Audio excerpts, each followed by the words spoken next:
Welcome back to the Scotch and Hot Takes podcast.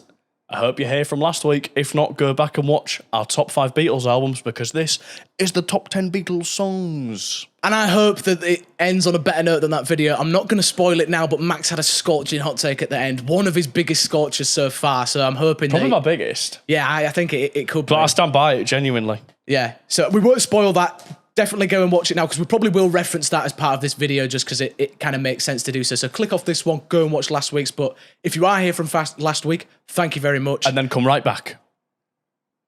Yeah. I'm gonna start us off today. You started us off with the albums. Okay. This was much harder to decide. Yeah, than the so albums. there is so many I've missed out that I'm genuinely very upset about. Yeah, like I think, did you say you had a draft of about 25 to 30? Wait, I'll show you the piece of paper without showing you my list. Yeah. That's all how many songs I've drafted for the top 10. We'll show that to the camera as well for everyone to see. Oh. Yeah. So I was in a similar boat, maybe 25 to 30 just standout tracks that easily could make it. I've got like 40 on there. But that 10 to 15 thing for me, I'm genuinely like upset about some of the songs that didn't make it. I've got I've got another 10 on top of this that I thought would be comfortably top 5. Yeah, well, exactly. There's certain songs that I'm just looking at, I'm like, wait, how is that not top 10 Beatles? Yeah. But yeah, number 10 for me, one of their biggest, and I think for the right reason, we're going Hey Jude. Okay. One of their best long songs, as well as another one which is going to be featured in my list, so we'll see what that is. This is an all-time classic for me. I love the chorus. It's so catchy, it's so memorable, and it's probably one of the longest-serving Beatles songs that has played a part in my life, because at primary school we'd do these things called big sings where we'd go to a venue and with other schools and we'd all sing these songs. Hey Jude was on every single year. It's been played in my local parish hall at like Christmas events and all sorts. This song has had a massive part of my life, and I just think it's a musical masterclass. My grandma's favourite because she's called Jude. Obviously alive at the time of Beatlemania when that came out, she's like, oh, it's for me. They're in love with me. Well, yeah, validly so. And also, it is just genuinely one of their best songs. I think it is a definite lock for the top 10 for me. But yeah. My number 10, Blackbird. Fair enough. Absolutely gorgeous song. In terms of meaning, a very powerful song. Written at the time of the Civil Rights Movement. Paul McCartney is very good at timing appropriate song for world affairs and doing it very tastefully. He's such a... I love Paul McCartney so much. And I love this song.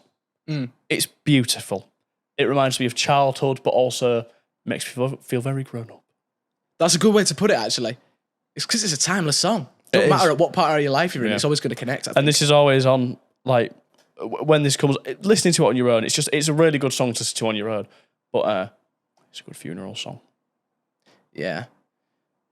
Songs have to play parts in different aspects of life, so if that's where it serves, then valid and Anyway, we'll bring it up to a bit more of a lively note. Not that like I'm at funerals like, oh, I need to say this on the... This is a great choice. It didn't come across like that, don't worry. Very good. But we're getting lively now. Number 9 is Helter Skelter for me. Okay. Probably the Beatles' heaviest song. One of the first metal songs. Yeah. Is it not... Well, I know it's kind of hard to pinpoint the first metal song, but is it... What else is there before? Well, I don't know. This is what I'm saying. I'm just saying I'm playing one off because there's always going to be stuff that you could say is influence and it's arguable, but I think it's fair enough to say this is the one. It was just my choice of vocabulary. I just said one off. Yeah. But yeah, I love that they've gone for this absolute onslaught, aggressive cut. Do you know why they did it? No, tell me about it. The Who released... and another Paul McCartney. I just love watching Paul McCartney interviews. I can't remember what it was, but maybe it was in a paper or an interview or something. Pete Townsend said that The Who were releasing a new song and it was just the dirtiest, filthiest, loudest thing they've ever made. I have heard that before, actually. And then Paul just never found out what song it was, but just competed, went to the rehearsal and said, we need to make something loud. And they absolutely met the brief. The bass is chugging, the guitars are heavy. This is got to be an example of where you love Paul's like sort of almost screaming, passionate singing performance. Yeah, just the thing for me banger. That makes it most metally in my head is it's the kind of... It's Ringo's drums, it's the... The production on it's great. It's just amazing. It's that drum pattern though, that's very heavy metal. Yeah, because this is 100%. But one thing I said, I can't remember what year it is from, The remaster of the White Album ruins all the dynamics of this song. The original is way better. I do like quite a lot of the other remasters, like the Revolver 2022 remaster is really good and done well. But yeah, the White Album one, certain tracks were a bit better. But remasters full stop. Well, that's a different conversation. But this original, perfect. I'm going to start a petition to stop stuff being remastered. No, because remastered stuff is good, but it's a conversation for another day. We can speak about this. Unless the artist themselves remasters it. Yeah, but there is a like. Yeah, but do they do it? Well, no, but that doesn't matter. That's like, are you against all remixes as well? Just no, remix is different. Yeah, but that's changing the original, and that's not how it's meant to be. No, because it's like. Anyway, for a remaster to be allowed, it has to be given permission. Yeah, I know, but a remaster, if it's them, a remix, if it's them doing it themselves, fine. If it's someone else doing it, if it's like for example, Robert Smith's remix of Vapor Trail by Ride, under his own name, it's a different piece. It's his perception of it, his idea of the same song. A remaster is just the same song, which has been made a certain way for a reason, and then whoever being like, oh, let's refine this and make it sound more modern and everything. And yes, the artist may approve. A lot of the people that are getting remastered are dead anyway, or they're too old to care and they're just whatever. Don't get me started. Yeah, different conversation. I think they are good and serve a right, especially with the advancements in technology. But yeah, carry on. We're on number 9 now for you. We took a little bit of a tangent, didn't we? Yeah. Penny Lane, a beautiful song. Valid. I love the description of Penny Lane. There's some of my favourite things we would talk about. I like the character building and the storyline telling. And it's summery. It's a little bit circusy, which you get a little bit around this time of the Beatles. Absolutely. It's a bit magical. It's very English. Yes. Do you know what I mean? Yeah, I do know what you mean. It feels very, very familiar. Even though we weren't alive then, you still get it. But I think that's quite a lot of the magic in the Beatles music is it is timeless. Yeah. And I spoke about that in the album's video. Beautiful song. Catchy. Very well produced. Very well rated. That's all I have to say. Valid. Number 8, and I'm expecting to maybe see this on yours, Taxman. Okay. I think this is the Beatles' best intro. I think the bass line is one of the best. I love... And I spoke about this in the album's video when specifically speaking about this song.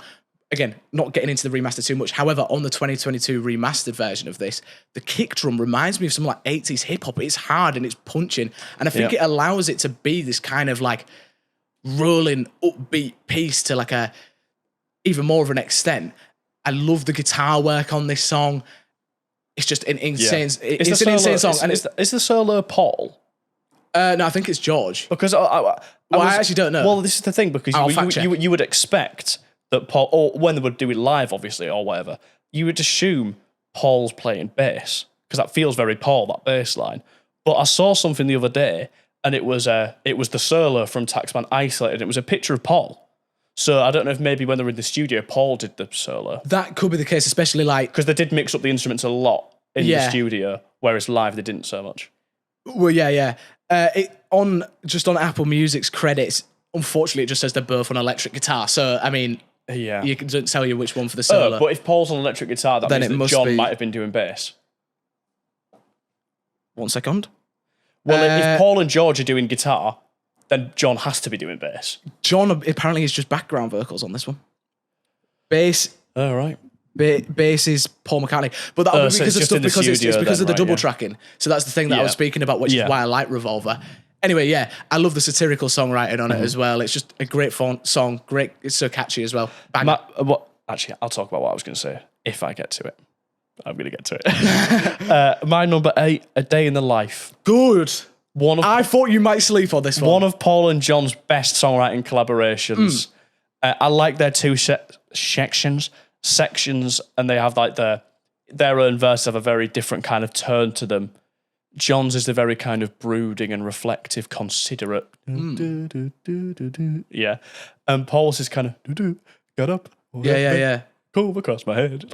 I like the contrast, and I like the orchestral build up. That is absolutely incredible. a decision by Paul, which is absolutely genius. Yep. He originally said to all the people, they got an orchestra in the studio, he said to all of them, just go from the lowest note you possibly can to the highest note at whatever speed you like. And they were all just like, we can't do that, because their orchestras are so stuck in their ways and everything. Yeah. So they ended up having to say like, oh, we'll get to this note by this time. So even though it's already so chaotic, if Paul had actually had his way, it would have been one of the most unique sounding things ever. Yeah, but to be fair, it's still incredible. It's still so unique, such a dynamic song. Yeah, beautiful written song. I might get to it. It is incredible. It's definitely one of their masterpieces. It's a structurally incredibly interesting song, but even each individual section goes in directions that you might not expect. Like after the John verse one is turn you on. Yeah, like I love that. I love that. A lot of it just feels like I would not expect you to go in this direction from here every time it changes direction. It's brilliant. It's an absolute masterpiece. Definitely. Your turn. So my number 7 now, While My Guitar Gently Weeps. George, one of his best. Well done, George. One of his best. And the Eric Clapton guitar solo on this one is ridiculous. I actually don't have much to say other than this is just genuinely one of your best classic sort of rock and roll songs Agreed. ever. I literally don't have anything else to say. Just listen to the song and it will speak for itself way better than I can describe it. It's just insane. My number 7, another John one. And I've realised from this list and just listening, my favourite John numbers are the slow, brooding ones that are similar to some of his later stuff that he did on his own, like Imagine. So it's always this kind of pace and that mellow, very melodic, oftentimes very emotional and very lyrically poignant. Across the Universe is my number 7. Okay. Yeah, didn't even... Absolutely beautiful song. I'm not discrediting the song, but I will just let you know, that wasn't even in my draft. I didn't even have that one written down. Yeah, no. Maybe I need to revisit it. Yeah, I can't remember what it is, but it's got a refrain in it, which I assume, because of their spiritual adventures and everything, is probably in Punjabi or Hindi or something that I'm not familiar with. But that repeated refrain towards the end and all the choruses and everything, it's beautiful. But my favourite thing on this is the verse writing. Yeah. It's so melancholy, but it's beautiful. And the guitar is just... I love... something that really annoys me is when an acoustic guitar just doesn't sound full. Yes. When you get just a thick, beautiful, rich acoustic sound, it is just as good as an electric guitar. It annoys me when I can just hear plinky plonky 6 strings. When it's 6 strings that are just flowing into each other and just creating that song. It's got, the guitar's got its own song within the song itself. It is just glorious. I could talk about the song all day. Your turn. Yeah, you described that really well, but I might have to revisit it because I didn't even come to mind for me. So maybe I'm sleeping on that one. But yeah, my number 6 now. I Want You, She's So Heavy. Really? You are underrating this song. I was surprised when I said that in the other one. You got so angry about it. I thought, oh, it must be. Do you not see why it appeals to me though? That is like classic psych rock, and it's like a heavy psych number as well. I understand it. Especially like this song as well. Like if you look at the guitar tones, you can see them come up in so many of my favorite psych rock outfits, like Tame Impala, like Flaming Lips, like King Gizzard and the Lizard Wizard, like Pond. So it's seen everywhere, and it's done so well from the get-go on this track. It's one of their other heaviest songs as well. It's not as abrasive as Helter Skelter because it's a little bit more slower tempo, but it is, you just lose yourself in it, especially when that like fuzz comes in at the end. I just love the repeated loop of the instrumental, and it just keeps fuzzing until you're like not even like almost conscious while listening to it. And I do like the songwriting on it as well. This for me is the Beatles' best long song, however you want to draw the mark. But when I'm talking about this and like Hey Jude, this one just slightly has an upper hand for my personal taste. Definitely more up my street. Had to make my top 10. Okay. My number 6 in my life. Good. Now I've got such a wholesome story about this one. Tell me about it. Now, I've always loved this song. This is one of them that you grow up hearing. If your parents like music, this is one that you just hear. It's nostalgic already. However, now it holds so much more endearment to me from when I went to Washington. Okay. So, you know, like when you go on trips or whatever and you kind of have a friend for while you're there and then you'd maybe speak a little bit after, but you kind of just drift. Yeah. You're best friends for a week. Yeah. And it was, do you remember Stan? No. Well, anyway. Well, you wouldn't have ever met him, but he was like... I recognise the name, I can't even picture him. No, it was the three other people that I shared a room with. Meatball, you know, obviously. Yeah. And then there was two others. It was Stan and Luke. Recognise the names? I can't. Yeah. It's not coming to me, but it doesn't matter for the story. Keep going. And it was literally after a great time. We all loved it. It was genuinely one of the best times of my life in Washington. It's an incredible city. I'd love to go again. And after, we were all on the coach to the airport going home. We were just there, like on the back of the bus, reflecting on the trip and everything. Yeah. And me and Stan have been talking about the Beatles because his favourite band of all time is the Beatles. Valid. So he just thought, get the speaker out. Put the speaker on. First song was Blackbird. Yep. We put that on. We were maybe like humming along a bit. In My Life came on. Me and Stan just started singing the whole bus. Really? In My Life. Wait, I don't even remember you telling me about that. It was on the bridge over the Potomac. It was genuinely, it was one of the best experiences of my life. Great. I love... One of my favourite song experiences ever. Yeah, I was about to say, I love... And every time I hear it, I just think, what a good time. Yeah, I love experiences where it connects with you, because that's what actually matters. Like, it doesn't matter what everyone else thinks. Obviously, we are speaking about one of the best bands of all time, but it still can connect with everyone in their own individual ways, and that's a unique experience. And the lyrics of In My Life just match perfectly with thinking of a time in your life. Exactly. And that is why perfect. It's my number 5. Is it really? Yeah, this is one of my We always end up having a couple of them, don't we? Yeah, this is one of my favourites of all time. I hinted at it in the album's video. And this was the song that revisiting it recently has made me realise, and I did speak about this, that just nostalgic, memory-centric and reflective songwriting topics are my favourite, and this is one of the best at it. Mm-hmm. It's short, it's concise, but it packs so much emotion into it. And I'm not in the way that you are. I don't have a set memory connected to it. Mm-hmm. But that's what I like about it for me, is depending when I listen to it, I get a different memory. But I've never left like underwhelmed by a listen to this song. It always provokes certain thoughts and certain past experiences for me. It's genuinely just a gorgeous song. Just Agreed. Absolutely beautiful. I'm glad we agree on that Adjectives cannot describe the beauty of this song. I'm glad we agree with that one, because we're going to start disagreeing very quickly. Oh, great. My number 5, massively underrated one from Revolver, And Your Bird Can Sing. Okay, wow. Yeah, I'm in the pack that underrated, because that wasn't even in my draft either. This, guitar-wise, is my favourite Beatles song. Damn, that's a bold remark. The rhythm guitar on this is just so infectious. The chord progression is beautiful, and the song written over the top is amazing. The rhythm as a whole, bass, drums, and guitar, it's just dun, dun, dun, and it works so well. But even just my favourite bit, you know when like a song just has a little bit at the beginning, or like it's the lick at the beginning before it goes into the rhythm. It's just instant wave of just emotion through me. Yeah. So, I got... I'll say it every now and again, and I don't think you get this. I can't remember. It might have been you or Drew that I was speaking to, and it's actually, I've done some research. It's an actual like DNA thing in your brain where you. I know it's like the saying, "Get shivers." I actually get like a wave of shiver and euphoria. I can literally feel it. Yeah. And I got that with this song when I was listening to it this week. Really? Okay. Yeah. Fair enough. Do you get that? Because not everyone gets that. Yeah, no, it is a scientifically proven thing that not everyone can get goosebumps from music as well. That's another thing. Yes, I absolutely get that. Yeah, because I think it must be Drew then that's just said he's never had that.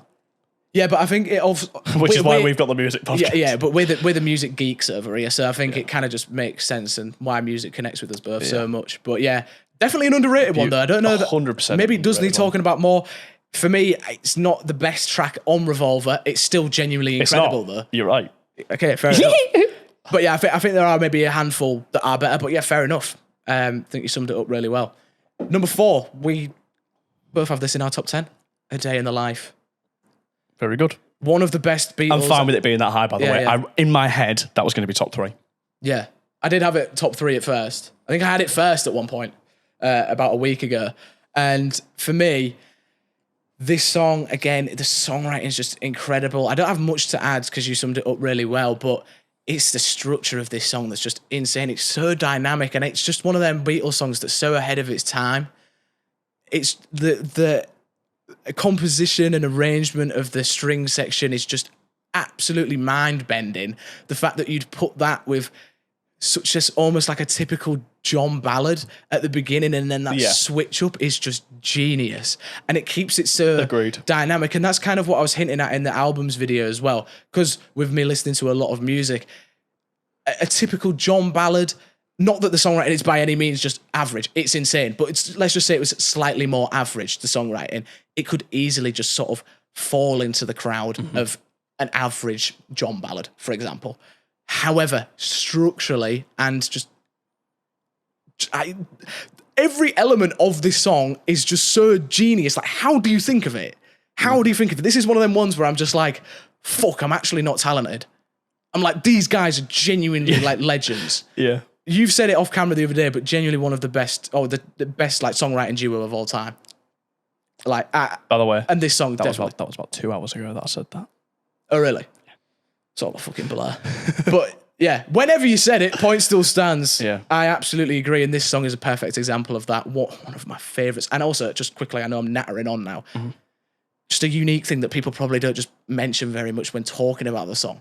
The way it ends with that just crash of piano, and then that ambience just fades out. That does things to me. That's like a Goosebumps moment. It's a bit eerie. Yeah, it is. But I feel like that's a great way to end an album. Obviously, then it comes back in with I'm not actually really sure what it is, but it's kind of just like a little, almost skit at the end. But I think they should have cut that out. I think that's fair enough. I think it should have been just a fade out.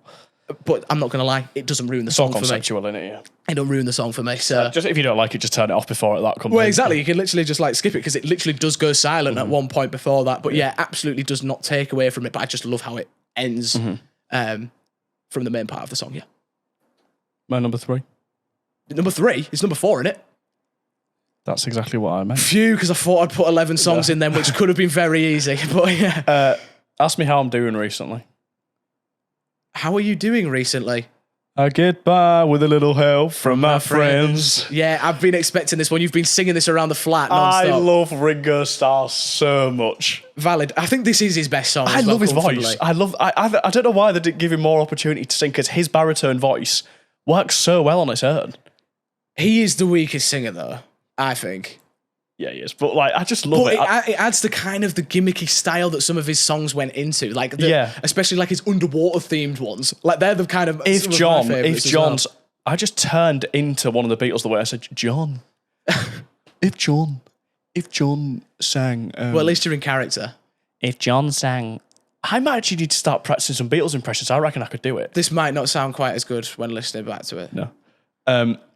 If John or Paul or George did Octopus's Garden, it wouldn't be the same. I absolutely agree. You need that Ringoism. 100%. That's my new religion. Ringoism. Ringo. Yeah, just an incredible song. But I think, it is my favourite on Sgt. Pepper's. I think A Day in the Life's just better. I understand. It's just a personal thing for me. It's so catchy. It's so uplifting. I love the songwriting. It's a bit silly, but I like it. Yeah, but it's also kind of like it feels very appropriate because it's Ringo who's the most underrated and most sort of like always put as the worst Beatle. Saying that, like, I'm going to get by and I'm going to serve some good stuff to you, but I just need a little help from my friends. And I think that the songwriting is just like a warm The concept hug. of it is perfect. And I like all the things that it addresses. And I love just his delivery of certain lines are so powerful. My favourite might just be, I just want someone to love. It's so good. So good, Incredible song. Valid. That was definitely drafted. That's one of the ones that is like top 15 for me. So yeah, what would you do if I sang out of tune? New karaoke song. Oh wow, that would be legendary. That actually would go down with the right crowd, everyone joining in. Can you all give me some help with this, my friends? Not even necessarily with the right crowd though, because this is one of wrong crowd. It'd go down terribly. Yeah, but I feel like just average crowd it'd go down. Get bottles thrown at me. Yeah, maybe. I don't know. It is one of like their kind of like, it's up there with obviously many that is like considered to be one of their best. So I don't think that's a hot take having it that high. Yeah, one for me that should be a staple piece. I don't think we're going to be seeing it in yours, but taking the bronze medal, third place is Here Comes the Sun. Okay. This is George's best song. You know what makes it so good? The fact that it was in Bay Movie. Obviously. I mean, that's literally what I have written down. You like jazz? Great film, by the way. I actually want to watch that again. I haven't seen that. I've literally probably only ever watched it once or twice, but I remember... That's my cousin.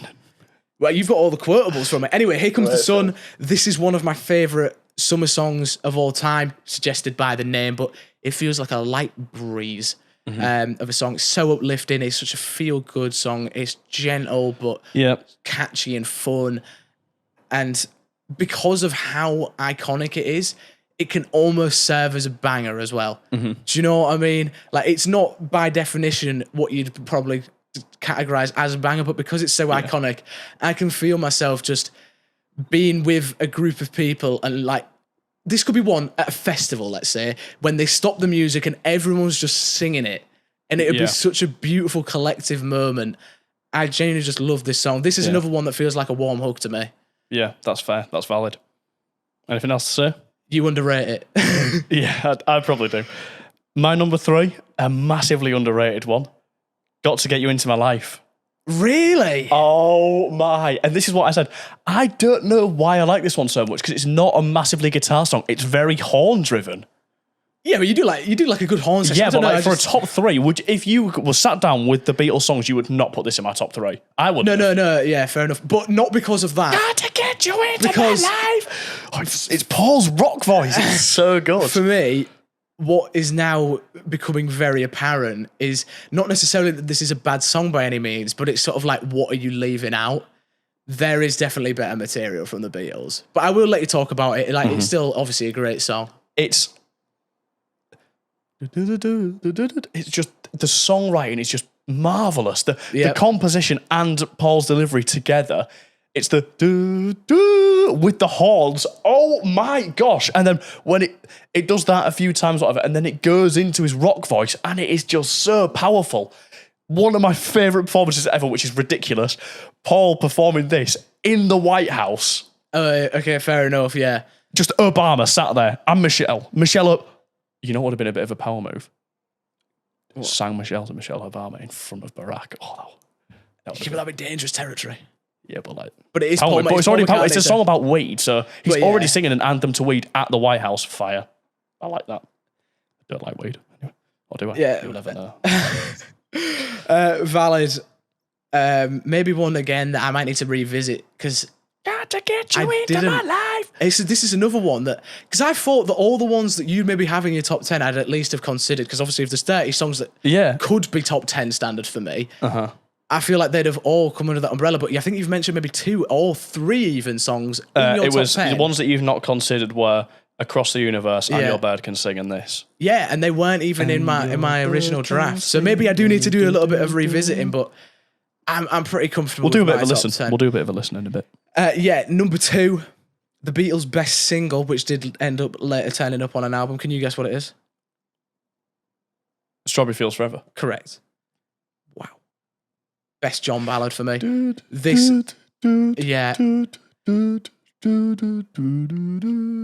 This song, genuinely with every listen, leaves me speechless. Let me take you down, 'cause I'm going to Strawberry. Oh, it is genuinely. And nothing to get hung about. Oh, it's so good. Strawberry Fields Forever. Oh, absolute classic, a gem of a song.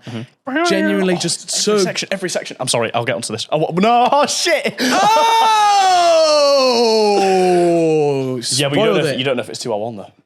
I'm happy with either. Yeah. I have also had this written down as my favourite Beatles song. And before going into this, I told people that this was. Yeah. It's number 2. Okay. Genuinely just... Like I just sort of said, gem of music, of a musical piece. I am so grateful just to be able to set my ears upon this. It is incredible. That is not a phrase. Set my ears upon this. Set my eyes upon this. All right. You could maybe say, open my ears to this. Oh, just let it be. Fully intended. Let it be. Fully intended. Genuinely, I hate that, by the way. You always think that, and then we watch them back. Actually, no, your Hey Jude from the other day was really good. Was it? Did you see that when you were editing? Yeah, it was really good. I want a compilation of our singing moments. Yeah, if anyone's got a bit of spare time, I mean, people do that. People do that. You know, the basement yard. Yeah, people do that with them. Yeah. Well, a lot of podcasts have like out of context moments as well. NFR, which is probably my favorite podcast, their out of context is theirs is so funny. Yeah, they're not the number one music podcast, are they? Not that we are. I was going to say, I thought you were bigging us up then. Theoretically, we are. Fair enough. Anyway, where are we up to? It's your number 2 now, right? Yeah, it is. Okay, let's get back on track. Taxman. Was expecting it. Valid. Every segment, in terms of... Okay, so we know that Strawberry Fields Forever is my number 1 now. Genuinely, I'm so happy to see that, because I didn't even know if that would make it top 10. Well, I'll get on to that. We've never spoken about that song before, but we might have. We have, because I've said it's my there is favourite also Beatles a story song. with that we will not talk about on camera. But Taxman, is the perfect... So Strawberry Fields Forever is perfect for the psychedelia that I want. Taxman, for the rock and roll Beatles, is absolutely as good as it gets.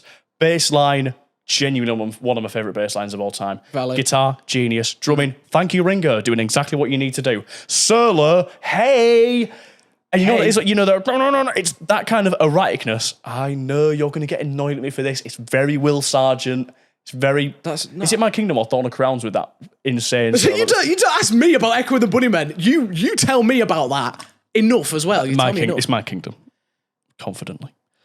I love I'm not a massive, like, a classic guitar solo guy. I like a noisy solo or a bit of an erratic one. Is that maybe why While My Guitar Gently Weeps doesn't make it? Because you're maybe not as enamoured by the solo? See, that's the thing. Maybe, because I do love that song. Yeah. And I still love big solo, like A Comfortably Numb or something. Incredible still. But I'm not the kind of person that hears a solo and I was like, this makes this song impeccable. I prefer just like a noisy section, or even I don't mind no solo, or if it's just like a little instrumental detour. But this is a very tasteful solo for me. It's not overdone. Yeah. Short and snappy, fills in them, I don't know, 8 bars or whatever it is, I don't know. Perfect. It's a perfectly put together song. It's just an absolute masterpiece. Another favourite thing about it, the instrumental delivery is so snappy. It's dum dum dum dum dum dum dum dum dum. But George's vocals aren't as snappy. Is it George on vocals? I swear it's... he wrote it. Yeah, I don't know if it's him actually performing. Let's get the fact check. I don't know. I do have a hard time differentiating between voices sometimes, unless it's Ringo. I love it when I hear my king. Let's get it in. It's definitely a George song. Oh no, my bad. It is George, isn't it? It is. Yeah. That is my bad. Yeah. Because I'm the Apologies. But yeah, I just think it's perfect. Your number 1? What album do you think it is? Because I'm not going to ask you what song, because there could be so many and we'll be here all day. But what album? Abbey Road. No, surely not. It's not good enough. Just let's not fall out. We're doing all right so far. And I actually think you're going to back my number 1. Because it might be on Revolver. I don't know. You tell me. Tomorrow Never Knows. Oh yeah. Wow, that song is ahead of its time. And I have a weird situation with this. I didn't realise I didn't think you were going to say that, because when we were talking about Revolver, you didn't mention that one until I brought it up. Which do you know when I didn't? The only reason I didn't mention it was because I was speaking about the Tempora. Yeah, I wasn't. Tempora. I'll have some. I wasn't speaking about that track individually, but I kind of wanted to leave it for now because it is my favourite Beatles song. I think very close between this and Strawberry Fields Forever, but. This is one of their biggest bangers, and like I was just getting onto, I have a weird one with this. I don't know what it is, but it holds similarity to Full Stop Radiohead. I don't know if it's kind of like the swirling like sound effects. I think it's the tape loops and stuff. Right. But that... I'd have to listen to them side by side. Well, I don't even think that anyone else would maybe necessarily agree with me. I know what you mean. I get this sometimes, why I associate songs like, these are nothing alike. Yeah, but I just get that same feel. And Full Stop, fun fact, I mean, check out our top 10 Radiohead songs as well, but that's my favourite Radiohead song. So the fact that these are number 1 kind of show the parallel in my music taste, but this song is so ahead of its time. Tomorrow Never Knows a George one as well. No, John. Is it, right? Well, I think it's It's John's one of voice. the It's thing- definitely John's no, vocals. I can tell it's John's voice. But No, in fact, I as think soon, no, as no, soon as I hear it, I think George. No, it's definitely John written, but Paul wrote elements to it. It's not George. I know that. Right. Okay. It's John predominantly written. I think. And it's John that sings. Correct me if I'm wrong. We've had a bit of a struggle differentiating at times, but I'm fairly confident this is written by John. And yeah, I mean, for me, what's not to love? I think as well, it might be a slightly hot take to have it at number one, but I think definitely an interesting top one. I think a lot of Beatles fans do see this as the underdog and kind of wish it was spoken about more. So I'm hoping someone in the comments, please back me. This is definitely one of their best, even if it isn't your number one. Mm-hmm. But yeah, for me, I love it. I love it. I'll talk about Strawberry Fields Forever. This Please is do. and always has been my number one. Yeah. I was never going to let it budge. Even if I did, it's impossible because this is just one of my favorite songs of all time. Valid. I associate it with childhood and I just associate it with adventure. Yeah. Listening to the Beatles growing up and stuff, what it makes me think of the most is because it's so magical and a bit mystical, and it makes you. And I think the music video helps with this as well. It makes you think of like magic in nature, and it makes me think of being little, and there was some woods behind my grandma's house. Oh, they're sick, right? My aunt. It's genuinely. You're so unrelated. It's like your. No, it isn't. It's your not. I know mum's it. half cousin's previous dog's owner. It's my. Previous dog. It's my late grandma's cousin. She lived.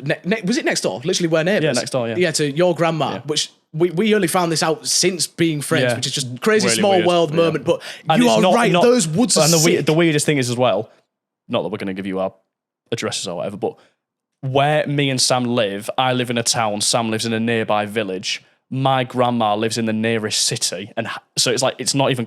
We're all like 25 miles away. Yeah, which is still pretty close for family. However, the fact that it's literally next door is mental. bonkers. Yeah, crazy. But yeah, the woods, and there's certain trees. There was a dragon tree. It was a fallen one that looked like a dragon. There was a mystical faraway tree that was like a massive tree. It was literally about that wide, so much wider. You couldn't put your hand. If you put 4 people around it, you might get around the trunk. It was massive. Yeah. And just places like that, and just being in them woods, and it always had loads of little blue flowers. It was just, that's what Strawberry Fields Forever makes me think of. And that's what it's about, the Strawberry Fields, where John used to go climb over the wall into the, it was like I can't remember what it is, but it was just like, it had some gardens. And just, there's something about, 1, the lyrics, and 2, it's that organ. Something about that is just, I just associate it with childhood for some reason. I don't know if it's other music I heard, but I also think it's just listening to that song at the same time as when I'd go to my grandma's and go on adventures in them woods. It's genuine, like it's so. I can't differentiate them. I'm really. It's not like, oh, this reminds me of this thing. It's like it is that. That's what Strawberry Fields Forever is to me. Yeah. I'm really glad that we can relate over those woods. That's good because it's such a good like childhood spot. That's where I'd always go. Have we never spoken about that before? No, this is why I'm so happy that it's brought it up because we've never spoken about that. We've kind of just always been like, oh, neighbours, it'd be funny if we were there at the same time, sort of thing. But those woods were my favourite part, and the garden. Yeah, the long gardens. Garden was very nice. But yeah, those woods were just where you'd go and explore. Yeah. I remember finding like birds' nests in there and stuff, and it was always. I had genuinely one of my favourite interactions with animals ever. Yeah. So the gate at the end of the garden, opened it, literally maybe double the distance we are now, like 10 meters. Deer, not like a deer, a big old deer, antlers and everything. Literally, it just paused and stared at me. Yeah, and literally for about, it felt like 10 minutes, but it was probably like 20 seconds. Just stared at each other, and I was like, if I move, it's going to sprint off. I knew it wasn't going to attack me. You could just tell. Yeah. But then, because we were still for so long, it just kind of bowed its head and walked off slowly. It wasn't threatened by me. That's genuinely one of my favourite experiences of nature ever. Rightly so, that's amazing. But yeah. And that's it's magic. Those woods, genuinely at some point you should go to No Name. We should go there at the same time and just, I'm down to adventure again and I'm 19. Never too old for a bit of adventure. Do you know how many swings I've built in them woods? Oh yeah, I've made one as well. Like you might have even seen it. That's the crazy thing. Why have we never spoken about this before? But I'm glad that the Beatles catalogue and especially Strawberry Fields Forever, which is top 2 for both of us. Glad we agree on that. Has brought this conversation out of us because it felt very enlightening. And we're just getting to know each other, aren't we? Hey. Imagine how boring we're friends for years. Imagine how boring we're gonna. Yeah, but like, you know what it is? We still find stuff about each other now. We've been best friends for. Wasn't year 7 because I didn't like you in year 7. No, we were in the same tutor. Year 8. Yeah. So how many years is that? 1, 2, 3, 4, like 6, 7 years. Yeah. Imagine what the fuck are we going to talk about when we're 80? Well, we still might have discography rankings to do. Yeah, I suppose so. Yeah, we'll be just business. Right. Yeah, but no, that's ended on a really good note. I'm happy with this one. As much as I think you have some hot takes and I think you've left out some good ones in there, I'm nowhere near as annoyed as Abbey Road not making your top 5 albums. So we've ended. No songs from Abbey Road in there, though. I wasn't joking at the end of. No songs from Abbey Road, was there? Wait, not even something? No, there was nothing. Something was a contender, but. You know when I said it at the end of the last video as a joke? Oh, it was going so well. Shouldn't have said anything. It's going so well. It's fine. I can look past it. Yeah. Just feel like letting you know it's a beautiful day in Leeds. It's 30 degrees, and me and Max are going to go in and enjoy a picnic right now. But thank you very much for watching today. I don't know why I just let you know that. I just felt like letting you know. Yeah, meet us out. Like, we're not going to post this like 2 months after the date. Well, yeah. What's the date today? Let's just see. For when this comes out, today is Monday the 30th of June. Yeah, and it'll come out. It'll come out probably like mid-August. Yeah, mid-August, I reckon. But yeah, thank you very much for watching. Subscribe if you're still here right now. Like, let us know your top 10 songs and definitely about the albums as well under that video. We'll see you again in the next one. We've got plenty more coming. Just getting started. Toodles.